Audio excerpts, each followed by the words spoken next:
사람들은 말합니다. 성경은 해석하기 나름이고 귀에 걸면 귀걸이요 코에 걸면 코걸이 아니냐고요.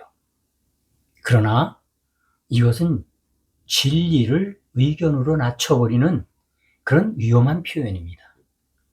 말씀은 사람이 해석하는 것이 아니라 사람이 말씀 앞에 서는 것입니다. 이사야서 40장 8절 말씀 보면요. 풀은 마르고 꽃은 시드나 여호와의 말씀은 영원히 서리다 했습니다. 말씀은 변하지 않습니다. 히브리서 4장 12절은 하나님의 말씀은 살아있고 활력이 있어 마음의 생각을 판단하나니 했습니다. 말씀은 우리가 판단하는 것이 아니라 우리를 판단하고 비추는 영적인 거울인 것입니다. 말씀이 기준이 되면 삶이 흔들리지 않습니다.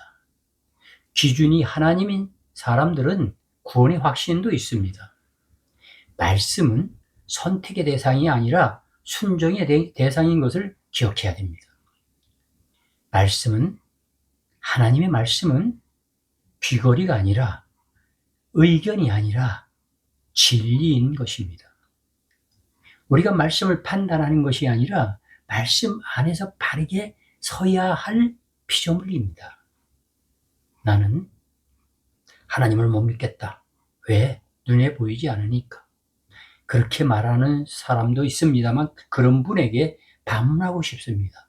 세상에 보이지 않으나 존재하고 있는 것이 많은데 어떻게 말할 수 있겠냐?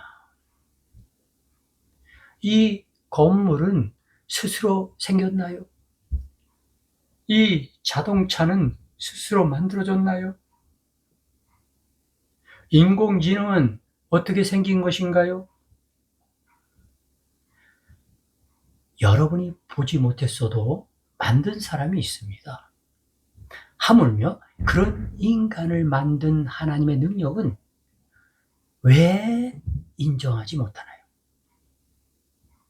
보이지 않아서요? 공기는 보이나요?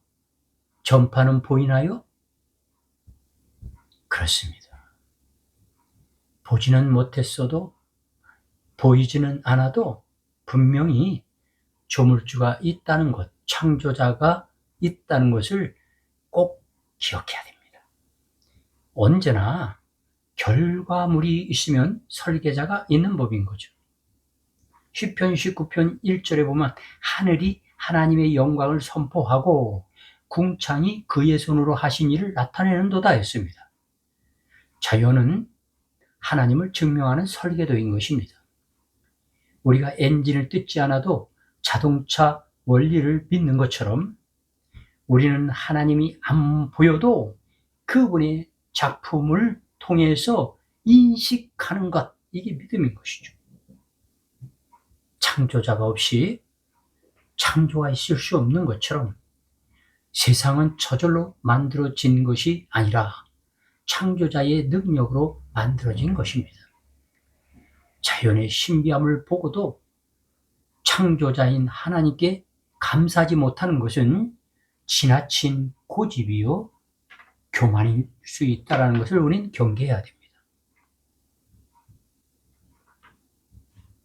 이제 이 세상에 불신자들이 아직도 많지만 하나님이 없다는 사람도 많지만 하나님을 믿을 바인 내 주목을 믿으라고 하는 사람도 많지만 분명한 것은 천국이 있고 지옥이 있다는 것이죠.